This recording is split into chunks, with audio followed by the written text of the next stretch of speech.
trial lawyers are some of the best communicators on this planet. I mean, they make a living by being able to communicate. And the one thing, or the things they understand are, in order to communicate their message, they need to be, people need to pay attention to them. They need to be understood, and what they say needs to be remembered. And when they hire us, they are hiring us to create graphics to accomplish that. They understand that a good visual aid will help them accomplish those things. And I use the term good visual aid because not all visual aids are good. This is a duck. Can you all see the duck, the bill, and the eye?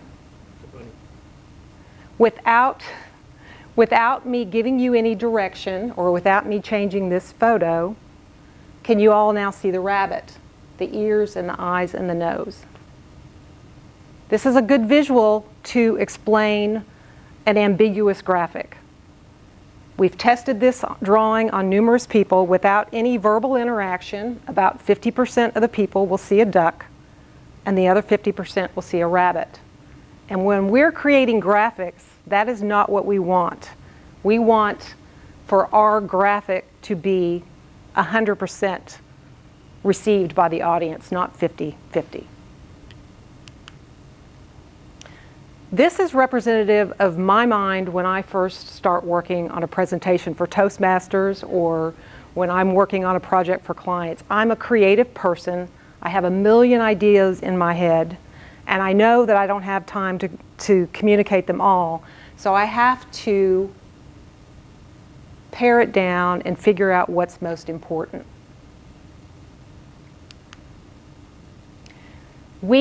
This is a picture of our conference room at Legal Graphics, and we have designed a room that is distraction-free. There are no phone lines in there. We invite our clients to come. We ask them to turn their phones off. And for an hour or two, we do nothing but just talk about their case. We ask the clients to tell us what is your case about? Who's involved? What are the key components? And in this 1 to 2 hour meeting, what we want to learn is an overview. And the next thing we'd want to know is, what is it that the judge or the jury needs to understand in order for you to prevail? Once we have an overview and what the goal is, we can go to the next step. And that is picking out the key points out of this pile of stuff. Once we know the key points, we go to an outline and we start filling out key point number 1. What from that stack of evidence that you have do you have to help us make key point number 1? And we fill in this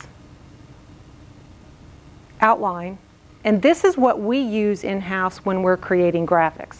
Just like lawyers, we have 10, 15 cases going on at the same time, and we'll be working heavily on a case and it'll get postponed, and so we'll work on another. But we'll always have this in the client's file with an overview of the case, what our goals are, and what the key points are. And our goal is, when we develop visual aids, we want one visual aid that's going to help get key point number 1 across. So when we're working on that, we're just going to focus on this, and we don't have to go back to that pile. We've got everything arranged.